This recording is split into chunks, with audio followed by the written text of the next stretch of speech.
It's Mazzy. Here's a new batch of music, 5 records. In the Americana vein, but not just that. They seem to fit together if you were to make a playlist of them. So the dark blue or the lighter? No, I think with the... I amuse myself when I make these videos sometimes. So I got some records here. I'm going to show you, talk about them.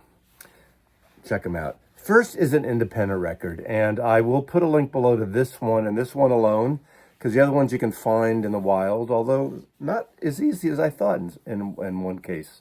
I had to finally order it online through Amazon. Yuck.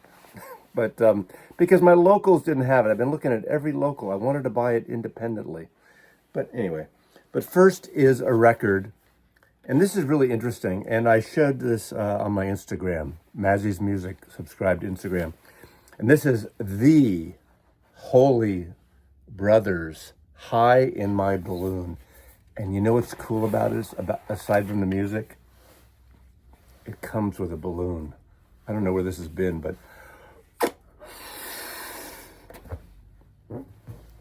You know, I've been in the record business when we did promos, and I've been in the advertising business when we did promos for my photographer. So the Holy Brothers, High in My Balloon. I'll tell you about this music. It's remember when we used to do this? I hope you're not wearing headphones. Okay. This is a really cool record. Okay. The two members here these are produced by the Holy Brothers, and they are Willie, who I met in LA when I did that LA thing last fall, I believe, at Amoeba. He came to Amoeba for the meetup. He's played organ, I guess the B3 organ, am I right, Willie? If I'm wrong, he plays the organ, and he played it with the Third Mind, and I'm a big fan of the Third Mind, that kind of bluesy, psychedelic retro thing with Dave Alvin and others. Jesse Sykes, and I'm looking forward to, at some point, seeing him play. Also, the main, I hate to say the main, but the songwriter of this is Marvin Etzioni, who was in the band Lone Justice. Remember Lone Justice? I had their first album. I'm blanking out on the singer's name, the woman. Anyway, this is really interesting because the harmonies on this album, the two-part harmonies. Think of Everly Brothers. Think of this harmonic, little bit of the jingle pop going, some great hooks that are rock-based power pop, but there's a certain edge to it. It's almost like an atonal thing. Not that it's abstract, but it's not so slick like the Byrds. If you like the Byrds and like that part of the Beatles, the harmonic, they don't sound like the Beatles or the Byrds. And again, if you like Everly Brothers, if you like the songwriting of T-Bone Burnett a little bit. There's a little bit of that in here. No, maybe, yeah. So there's a little rootsy stuff going on, but this is a really beautiful record. I'm going to put a link below to this. Guru Honk, I think, is the single they're pushing. Singles these days, I have no idea what that even means. It's basically what drops in digital formats, but I don't know. I don't follow that stuff. It's not like going to the store, going to the local store and buying the 45 or 79 cents, and then if you like it, you buy the album. That's what I used to do. But this is a really, really... I like this record a lot. And it's been on the box for a while. There's Mellotron on here, there's acoustic guitars, there's mandolin. It's just got a great vibe to it, and very successful record. Rootsy, here they are. Nice hats, boys. We're kind of like all in the... That's why I wore this one. Oh, his is lighter. His is darker, his is lighter. But I really enjoy this a lot. The lacquers were cut by Bernie Grunman. It is on Regional Records. I believe that's the independent thing. I would say probably buy directly or through Bandcamp, but I'll find a link and I will post the link. And a wonderful pressing it is. So The Holy Brothers. Got a great vibe to it. Again, I love two-part harmonies.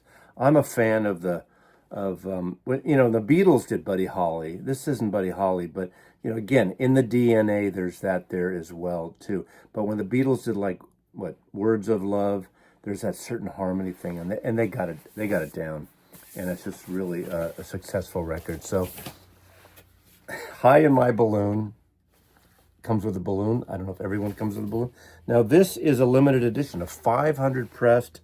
I have 119 right there. So get it while you can. Support independent artists. That's what I say.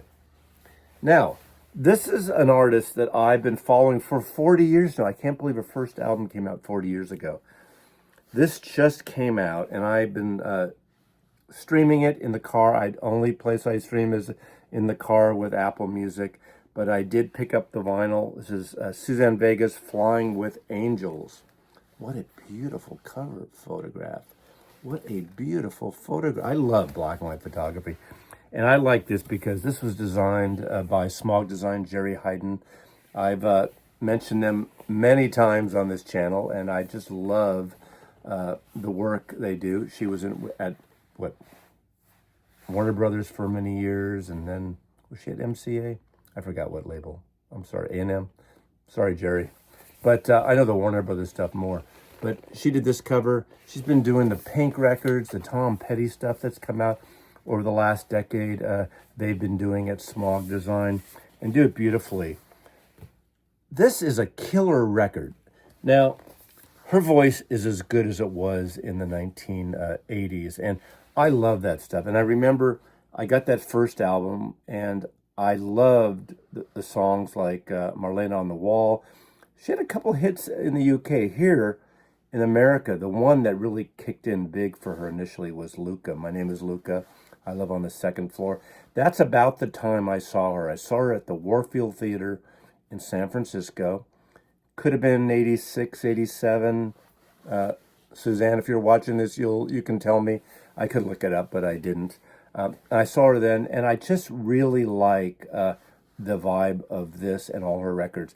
She did a series of records in the 80s that I adore that I think need to come out on vinyl. 98.6. Her then husband, her producer, and then they were, I guess it's the father of her child. I know what that's about. The mother of her child, father of her child. I'm in that same boat too, Suzanne. But produced a bunch of her albums, including 98.6. I'm not sure if that ever came out on vinyl.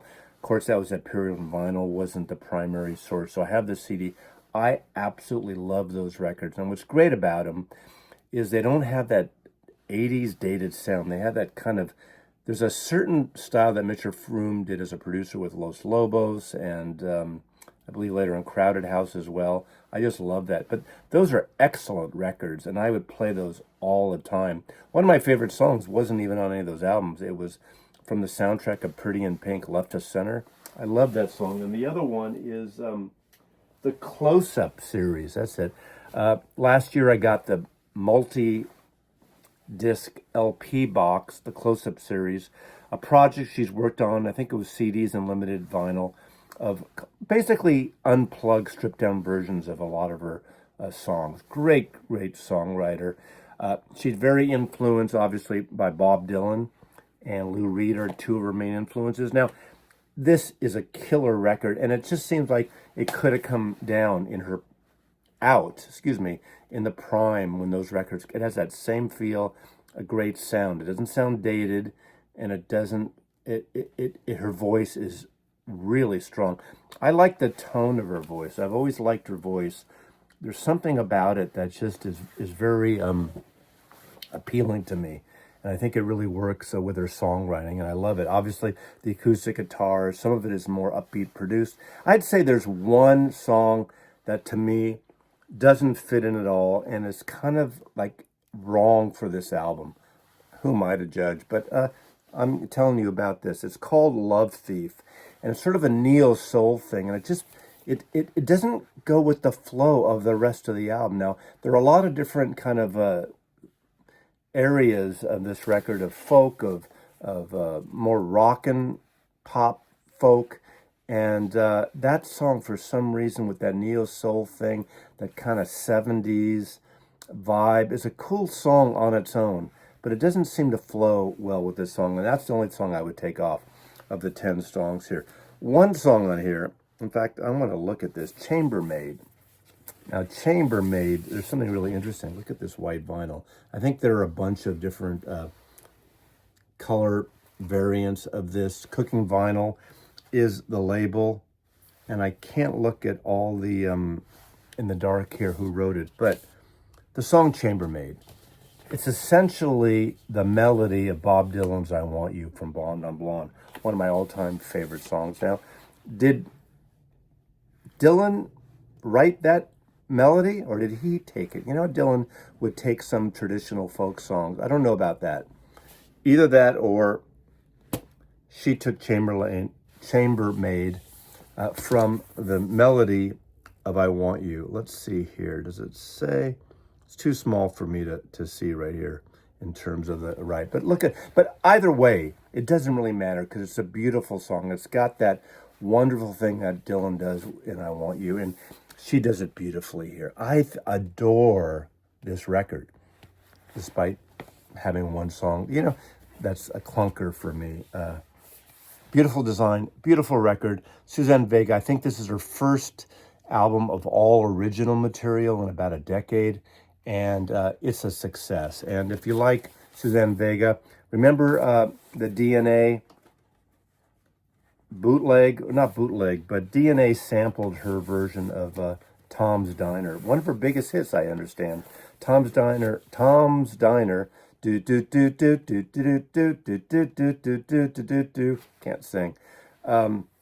Did that, of course, without permission, and they settled, the record company, A&M Records, I guess, and her publishers settled, and they released it, and they sampled her. That's a cool hip-hop beat version of it. But there was a great album, a CD originally, I think it came out on vinyl a few years ago as well, called Tom's Diner. It has all these versions, including 2 versions by Suzanne Vega, the DNA version, the hybrid version, and some really amazing hysterical versions, including the theme of I Dream of Jeannie, the lyrics to the melody of Tom's Diner. Go figure. How cool is that? Anyway, Suzanne Vega, Flying with Angels, loving this record. Love it, love it, love it. Next, the last 3, in fact, we're going with some aging icons. I consider these icons in the country, folk, rootsy vein to some extent. First is Willie Nelson's Oh, What a Beautiful World. I mean, Willie Nelson is literally like the, what's that mystery writer who writes everything, like writes 6 books a week? Stand By Me, The Stand. You know what I'm talking about. Anyway, what a beautiful, now this is a beautiful photograph too. This is on Sony Music. This is a record of all Rodney Crowell songs. Now, Rodney Crowell is a great kind of rootsy country singer, a modern country singer. Modern, he's in his 60s now, probably 70s, actually in his 70s now. I first got turned on to Rodney Crowell because he was touring with a hot band. He was touring with Emmylou Harris in 1975, 6, 7 at that point. And he became an artist on his own. Him and Emmylou would do a collaboration years later. I love Rodney Crowell. And this is all songs by Rodney Crowell performed by Willie Nelson. Now, Willie Nelson, Stephen King, that's the writer. It always comes to me later. I'm a little slow here. But Willie Nelson's voice now, he's in his later years, obviously. What is he, almost 90? His voice is fragile, but it actually still works. You could hear him being closer to the mic than usual. He doesn't have that bravado and that beautiful tenor in the same way he did on Phases and Stages, obviously, and a Redheaded Stranger, even Teatro, and all those. I mean, I adore Willie. I could have every Willie Nelson album. I don't. I probably have 7 or 8 on vinyl. I probably have another dozen on compact disc. I I grab them when I'm in the mood, and sometimes I miss them. And this is a really good record, but it's got that fragility in his voice, but really well recorded. Just a beautiful, I mean, look at these black and white portraits suit this artist. What an amazing artist. I first saw him in the mid-70s after Redheaded Stranger, around Phases and Stages, around that period at the Circle Star Theater. And what an artist. And then I saw him one of the first shows when I moved to Seattle. And of course, you know, lately in the last decade, his, you know, it's a different Willie Nelson, but he's still, there's that spiritual vibe he has is incredible. So this is a really good record. It's just a different kind of sound a little bit, although the production is wonderful, and I adore it. Willie Nelson, Oh What a Beautiful World on Sony Records. Now we're going to another artist, and again, there's a similarity here because this is soundtrack, Coastal. I think there was a movie that showed in theaters that I think Daryl Hannah directed. I didn't see it. I didn't see this tour. This was a solo tour. I had friends, The Archivist and my friend Todd went to see him around this tour, 2-3 years ago now, maybe. But this is a really good record. I was surprised. Now, his voice is getting fragile finally. I mean, it took a long time. Neil Young always had that thin voice, and I happen to really adore Neil Young. And Neil Young, again, like Willie Nelson, seems to put a record out every other week, whether it's an archive or something new. And these are new recordings or in the last 2 years, and it's all solo. Most of it is acoustic, some electric, but it's a stunner of a record, and he really changes him. Now, this is surprising. Come on, Neil, no polyline sleeves. Come on, you're the audiophile guy. I'm surprised on that. But he does things like, okay, Vampire Blues on side 2. I think it opens side 2. That's electric. Really great. He does a version I love of Expecting to Fly, and his voice is very thin, but there's something, a beauty of it. It's acoustic, and it's, of course, that wonderful song by Buffalo Springfield, which I really like. Same with I Am a Child. Remember I'm the Child? Is that the song at the end of it with the heartbeat on the Buffalo Springfield record? This is a clear vinyl. What else is on here? Comes a Time. I love that song. Anyway, a successful record. You know, it's hard to recommend and tell you to buy a certain record or check out a certain Neil Young record because he makes so many. I still love what he does, and I'm like 95% all in on his records. I don't get everything, but I get a lot, and it's I adore it. Now this comes with this inner sleeve, Neil Young Coastal soundtrack.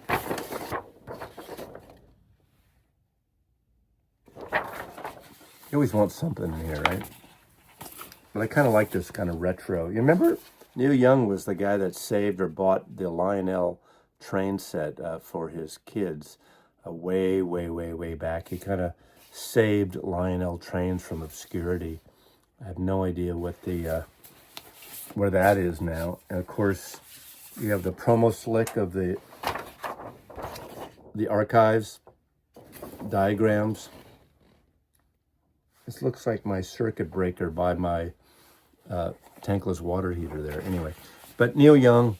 So we got Neil Young, we got Willie Nelson. And finally, I'm going to end up with an artist I adore. And this is a posthumous release. And I haven't got his last few albums, but I need to find them. And I think they only came out on CD recently. Going back to the 1970s, first let me show his first album. And then I'm going to show his last album. He died in the last 2 years. And this is Sold America by Kinky Friedman. I got a promo of this record. This is a promo copy I got when it came out. This is 1973. So my first record store job, this came out. Kinky Friedman and the Texas Jew Boys. This is on Vanguard Records. This is a perfect record. Now, I know I'm here to show the new record, and I will. But there's something about Kinky Friedman. You know, he did, and was it 2006, ran for governor of Texas. He got like 12%, 12% of the vote. For a number of years, for about a, 15, 20-year period or so, he was a very successful mystery novel writer. I first saw him at the boarding house in 1975 in San Francisco. And I believe that was around the time his second album came out on ABC Records. And I was looking up his discography on in Wikipedia, just to kind of refresh, see what I had, what I didn't have. And I, when I listened and got this record, I'll get to this, don't worry. And I read something there that surprised me, because I thought that my buddy Larry and I, who saw that Kinky Friedman show, and my friend Vernon, no, this was pre-Vernon. No, Vernon was there, who hired me at the record store. We went to see Kinky Friedman and his Texas Jew Boys. Opening up was Buffy Sainte-Marie.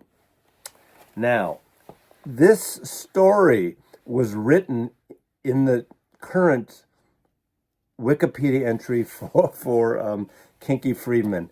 And again, I have to kind of shift this around, because I love him. And the thing about this record, there's a lot of stuff going on in this record in terms of, it's not a politically correct record. There's songs about Ride 'em Jew Boy, about the Holocaust. And he has a certain biting lyrical content, like Randy Newman. And sometimes it offends people.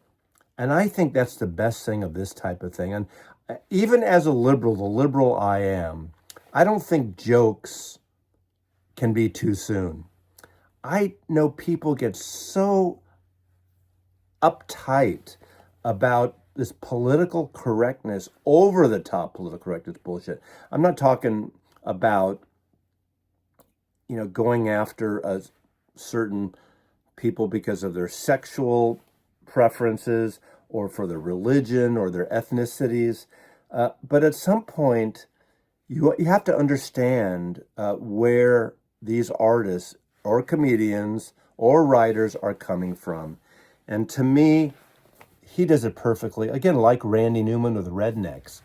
The album opens up with We reserve the right to refuse service to you. It's all about rednecks and good old boys and that. Sold American, flying down the freeway. Get your biscuits in the oven and your buns in the bed. Remember, this was during the women's movement, after the women's movement. I mean, during the women's movement hasn't ended. So, I'm going to probably dig myself a big hole here by even talking about this. But that's hysterical. And there's a lot of liberals as well as far-right conservatives that don't seem to have a sense of humor and don't understand the intent of artists like Kinky Friedman on this album. The Top 10 Commandments. The Ballad of Charles Whitman. That's the guy that assassinated the people from the tower at the University of Texas in Austin back in the 60s or early 70s. Western Union Wire, High on Jesus. And it's got these beautiful vocals behind it. But anyway, Kinky Friedman is the equal opportunist offender. But during that boarding house show, there's a song on that ABC album, a Kinky Friedman album.